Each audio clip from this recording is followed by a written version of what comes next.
10 anos atrás, portões se abriram em seu mundo, deixando entrar monstros e pessoas despertas começaram a aparecer. Essas pessoas despertas tornaram-se caçadores, caçando os monstros, mas nosso personagem principal, Ji-hoon Kang, não se importava. Um dia, um grande cristal foi lançado em seu rosto, fazendo-o cair e sangrar profundamente. Ji-hoon Kang era apenas um típico perdedor no colégio para os despertos. Sua única habilidade era a regeneração, que deveria ser uma habilidade de classificação S, mas para ele era apenas um processo doloroso, pois toda vez que se regenerava, ele sofria uma dor pior que a morte. Os valentões o atacavam, zombavam dele e encontravam diversão em sua dor e cura. Nunca havia evidências de seu bullying após a cura, deixando os professores e a polícia incapazes de intervir, especialmente porque os despertos de classificação S recebiam tratamento especial do governo. A razão pela qual Ji-hoon Kang suportava tudo isso era por causa de sua mãe. Seu pai havia morrido quando ele tinha apenas 5 anos, e sempre que sua mãe perguntava sobre sua escola, ele respondia com um sorriso e dizia que estava ótimo, escondendo sua dor. Ele prometeu se tornar um caçador quando se formasse, tomando a decisão de suportar as dificuldades, pois sabia que, com sua habilidade, poderia pelo menos se tornar um caçador de classificação C. Sua renda seria modesta, mas ele sabia que poderiam viver em um lugar melhor. Então, ele disse à sua mãe que deveriam ser felizes. No entanto, tudo desmoronou no aniversário de sua mãe, quando aqueles valentões deixaram sua mãe em estado vegetativo. Eles alegaram que foi um acidente, um encontro casual em seu restaurante, onde ela o serviu, mas eles a assediaram indecentemente. Um dos homens perguntou à sua mãe o que ela achava dele e gabou-se de ser desperto e de sua habilidade de criar diamantes. Quando ela recuou e quebrou acidentalmente o celular dele, ele a atacou com raiva, alegando que suas habilidades se manifestaram acidentalmente. Ji-hoon Kang estava furioso, chorando e mordendo o lábio de raiva. Ele sabia que não foi uma coincidência ou o uso acidental de suas habilidades. Na raiva, ele rasgou sua carne e deixou cair o bolo que comprou para sua mãe.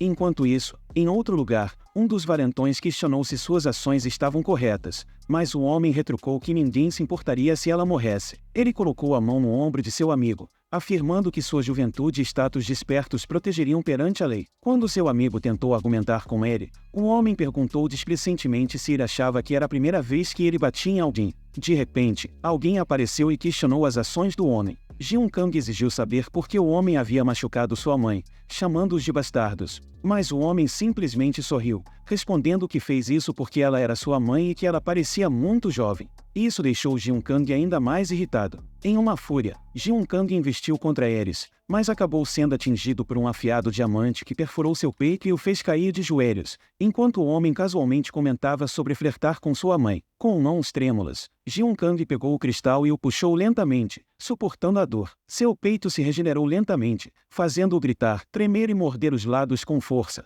mas ele ainda conseguiu chamá-los em raiva, chamando-os de bastardos mais uma vez. O homem soltou inúmeros cristais afiados, apontando sua mão lentamente para ele antes de abaixá-la, fazendo com que os cristais afiados o perfurassem. Em seguida, ele perguntou a Ji-hoon Kang quem ele pensava que era e o insultou, chamando de perdedor. Apesar de sangrar profundamente, Ji-hoon Kang conseguiu se levantar e cambalear em direção aos seus agressores, com cristais afiados embutidos em seu corpo, lágrimas se misturando com raiva. Ele suportou a dor e atacou-os quando se aproximou, e o homem sinalizou para seu amigo Thor agir. Thor olhou para Ji-hoon Kang brevemente antes de ativar seu poder, eletrocutando, fazendo Ji-hoon Kang cair ao chão sob o poderoso golpe. Ao ver-o prostrado, os agressores passaram por ele, cuspindo com desprezo. Ainda assim, ele encontrou forças para estender a mão e agarrar o pé do líder com raiva, exigindo saber para onde ele pensava que estava indo, o que provocou a ira do homem. O homem envolveu sua mão em cristal e começou a socar Ji-hoon Kang golpeando repetidamente,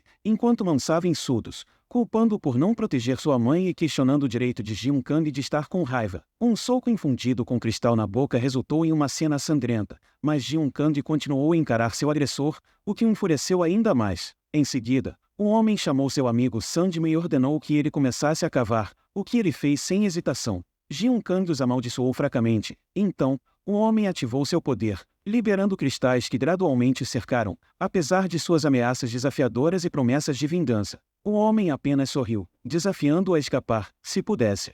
Eventualmente, eles o enterraram completamente em cristais e o sepultaram sob a terra. Ji-hoon Kang tentou levantar o cristal, mas rapidamente percebeu que era inútil, o que fez sua raiva explodir em uma enxurrada de xingamentos. Ele gritou, esperando que alguém o ouvisse, e empurrou os cristais, mas logo percebeu que eram diamantes, tornando-os inquebráveis. De repente, a falta de ar ficou evidente. Ele ofegou em busca de ar, sentindo dor por todo o corpo e desmaiando repetidamente. Sua habilidade regenerativa o manteve vivo, mas cada momento estava repleto de dor intensa. Desesperado para acabar com seu sofrimento, ele pegou um diamante afiado e o esfaqueou em seu pescoço. No entanto, sua capacidade regenerativa nem sequer permitia esse tipo de misericórdia. Sua mente se encheu da imagem do sorriso de sua mãe enquanto agonizava, sentindo-se completamente impotente. Ele considerou como sua mãe deve ter se sentido em seus últimos momentos. Cerrando os punhos de raiva, ele socou o diamante, determinado a escapar, não importava quanto tempo levasse. O tempo não importava, pois ele estava convencido de que sobreviveria. Com determinação renovada, ele continuou a trabalhar para se libertar. 5 anos depois, nas notícias, o apresentador informou que estavam transmitindo ao vivo uma reunião com renomados caçadores de classificação S. O apresentador observou que esses 3 homens eram conhecidos por sua generosidade e por realizar trabalhos voluntários. Um deles respondeu que sempre sentiam alegria em ajudar os outros, um sentimento que continuava a inspirá-los, deixando os espectadores maravilhados. Então, o apresentador perguntou sobre um incidente ocorrido há 5 anos,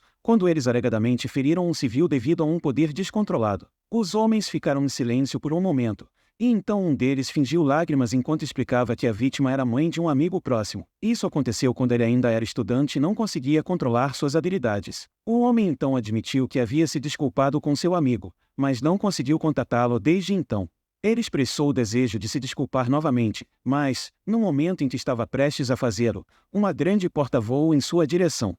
Ele conseguiu bloqueá-la com seus cristais e perguntou o que estava acontecendo. Os espectadores fugiram, gritando monstro, quando uma figura massiva entrou na sala, quebrando o chão a cada passo. Ele olhou para os 3 homens, mas eles apenas encararam calmamente. O monstro avançou e atacou um dos homens. No passado, Jeon Kandi nunca parou de tentar escapar, e ele se perguntou se meses ou anos haviam se passado. Os diamantes permaneceram intactos. Ele descobriu que sua habilidade regenerativa era única. Com ferimentos contínuos o tornava mais forte do que antes. Seu exoesqueleto emergiu enquanto ele destruía seu corpo e regenerava dentro do túmulo.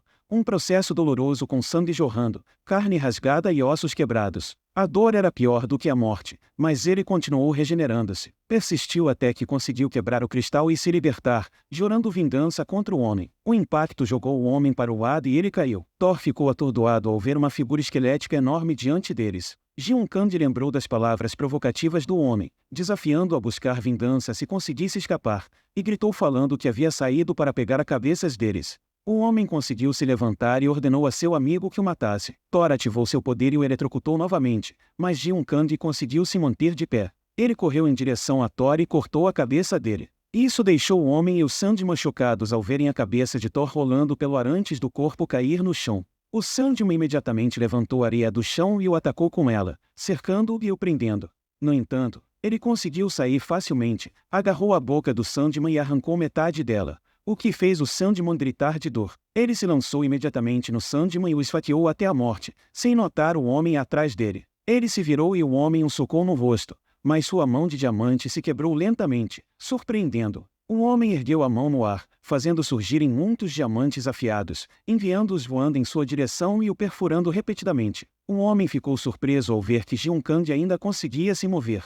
Ele lentamente se levantou, fazendo o homem recuar horrorizado ao ver que um diamante havia perfurado a cabeça de Jeon Kandi, mas ele ainda conseguia ficar em pé como se não fosse nada. Com medo, o homem cobriu seu corpo com o diamante e se transformou lentamente em uma forma de diamante. Então o homem o socou no queixo, recuou a mão e o atingiu novamente no ombro e no corpo, fazendo-o sangrar profundamente. Ainda assim, o homem não parou e continuou seu ataque furioso, socando na boca, mas Jeon Kandi mordeu a mão cristalina do homem, prendendo-a e quebrando-a, o que chocou o homem. Então Jeon Kandi o esfaqueou com seu osso afiado e o homem caiu no chão, gritando de dor. Mesmo em uma situação difícil, o homem conseguiu ativar seu poder e liderar um grande diamante afiado que perfurou o corpo de Jeon Kandi. O homem correu imediatamente para escapar, mas Jeon Kandi atirou um diamante afiado nele, causando-lhe um dano significativo. Então Jeon Kandi caminhou lentamente em sua direção enquanto coletava os diamantes afiados. O homem tentou rastejar para monge, implorando para que ele se afastasse e parasse,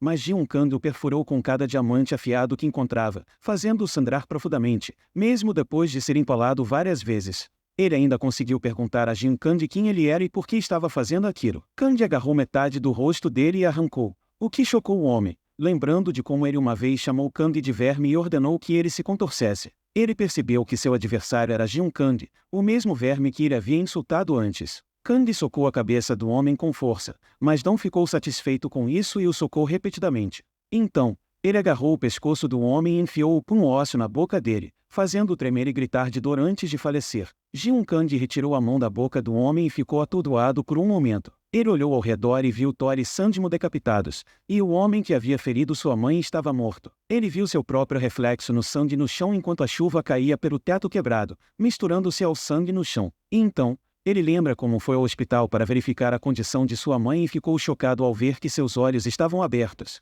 mas ela ainda estava imóvel, o que o fez chorar de tristeza. Em algum lugar, um portal se abriu e monstros mortos jaziam espalhados. O homem elogiou a mulher pelo bom trabalho, reconhecendo o próprio trabalho diligente. Outro homem perguntou a ela se era a primeira vez que ela estava tão profunda no portão, e ela respondeu que sim, expressando gratidão pela proteção deles.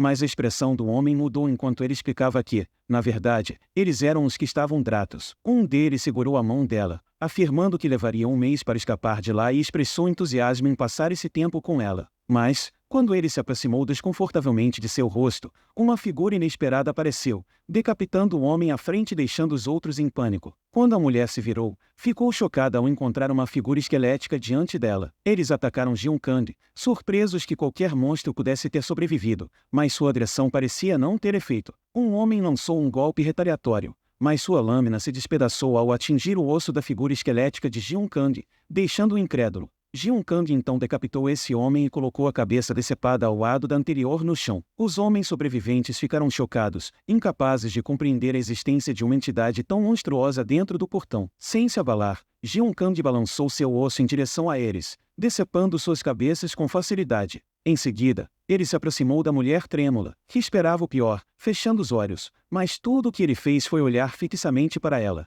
Essa ação inesperada surpreendeu a mulher, que conseguiu expressar sua gratidão antes que Jiun Kandi a matasse sem cerimônia também. As memórias do encontro fizeram Jineon chorar. De repente, uma voz elogiou suas ações e perguntou como ele se sentia por se vingar. Ele retrucou perguntando quem ela era. Ela se apresentou como a chefe da Associação dos Caçadores da Coreia. Ele questionou como ela o conhecia, ao que ela respondeu que observava desde um certo incidente ocorrido 5 anos antes, deixando-o chocado. Ele a atacou furiosamente, mas ela afirmou que poderia salvar sua mãe, o que o fez intencionalmente errar o golpe. A força de seu ataque fez os escombros voarem atrás dela. Ele pediu para ela repetir o que acabará de dizer, e ela confirmou sua capacidade de despertar sua mãe, já que ela era a única curandeira de classe S do mundo. Ele questionou sua confiabilidade, mas ela riu e retrucou questionando a eficácia dos esforços do hospital para manter sua mãe viva enquanto ele estava enterrado. Depois de um momento de silêncio, ele perguntou o que ela queria. Ela confessou que os caçadores eram muito poderosos e mencionou como a maioria das forças militares não era páreo para eles,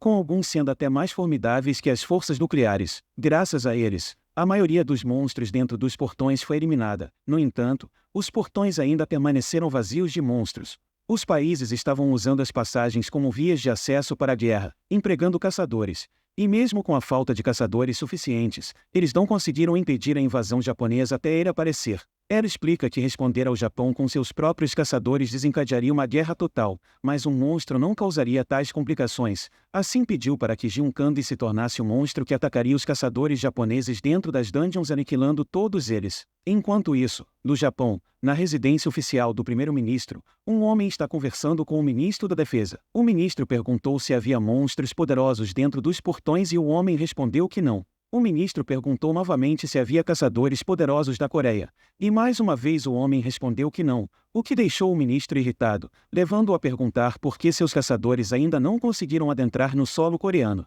O homem se desculpou e assegurou a Juto Yuzaki o que resolveria o problema. Juto perguntou qual era o plano dele, e o homem deu um sorriso. O caçador número 1 do Japão, Kakeru Itozai, assegurou a Juto que lidaria com o assunto pessoalmente. Kakeru entrou no portal e se perguntou o que havia acontecido, sabendo que eles não poderiam ter todos morrido por causa de um incidente tão pequeno. De repente, ele notou algo. Jiun Kandi estava sentado em cima de um monte de caçadores mortos. Ele ficou furioso ao ver isso e atacou imediatamente Jiun Kandi, mas Kandi bloqueou sua espada com o braço, surpreendendo Kakeru. Ele então socou-o no estômago e usou sua primeira habilidade de lua, fazendo Jiun Kandi tropeçar para trás, tossindo sangue. Kakeru não parou e usou sua segunda habilidade de lua para atacar novamente, prensando Jiunkandi contra a parede. Kakeri correu em direção a ele para atacar novamente, notando que seu exoesqueleto era muito resistente. Em seguida, ele usou sua terceira habilidade de lua. Kakeru estava prestes a acertar o ombro de Jimion, mas Kandi conseguiu contra-atacar com seu braço afiado. Quando estava prestes a cortar a cabeça de Kakeru,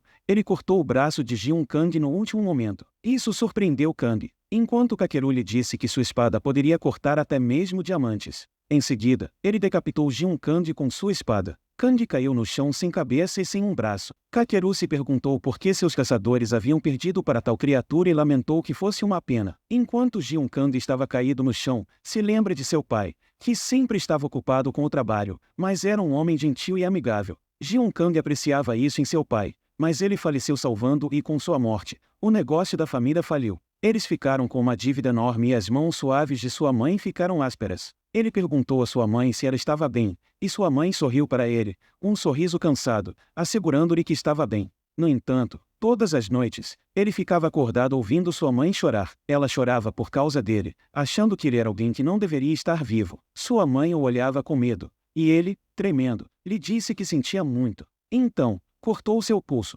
Porém, nesse momento, Kang despertou sua habilidade se curando completamente. Ele abraçou sua mãe, prometendo que se tornaria um caçador e a faria feliz. Seus olhos, antes vazios, recuperaram seu brilho. Ele se lembrou da chefe dos caçadores falando sobre o equilíbrio quebrado do mundo, de quantas nações já haviam caído para os caçadores. Seu inimigo mais formidável era o Japão, e ela pediu que ele se tornasse a arma deles para caçar os caçadores mais fortes do Japão. Lentamente, ele regenerou um corpo a partir de sua cabeça cortada. Kakeru notou que ele havia perdido muito tempo e estava determinado a viajar para a Coreia pessoalmente. Kakeru ficou chocado quando sentiu de repente uma mordida em sua perna. Jiunkandi mordeu a perna de Kakeru com força, fazendo-o gritar de dor. Kakeru, então, ativou seu poder da lua, apontando sua espada para Jiunkandi. Xingando, Kandi tentou se defender, mas Kakeru se moveu como fumaça ao seu redor. Ele lançou seu ataque da lua fatal, cortando Kandi em pedaços minúsculos. Os pedaços do corpo de Jiunkandi voaram para fora do portal,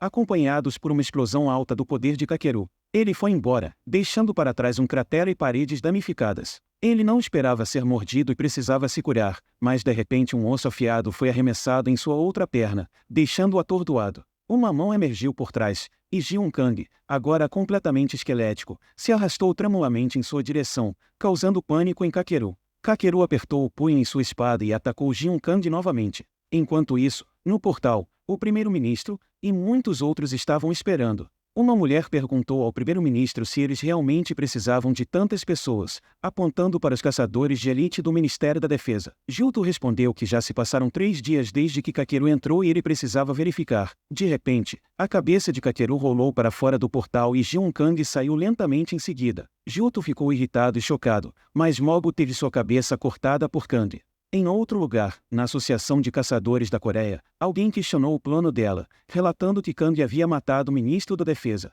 Se a notícia se espalhasse, causaria problemas. Um homem a advertiu que enviar Jiunkandi para o Japão era uma jogada arriscada, mas ela apenas sorriu. Ela perguntou se ele não estava curioso para saber se Kandi poderia derrotar o caçador mais forte do Japão, o caçador SSS Rank número 0 do Japão, Juto Ryuzaki. A cabeça de Juto começou a se reconectar, e ele ativou seus poderes, socando Jiunkandi no estômago, causando rachaduras no local, que se encheu de magma. Juto olhou para ele com fúria, enquanto ele estava inconsciente. Bem, pessoal, esse é o fim do vídeo. Se você gostou, comente parte 2 nos comentários. Assim, se esse vídeo bater 500 likes eu trago a parte 2 dessa obra. Obrigado por assistir, até a próxima vez.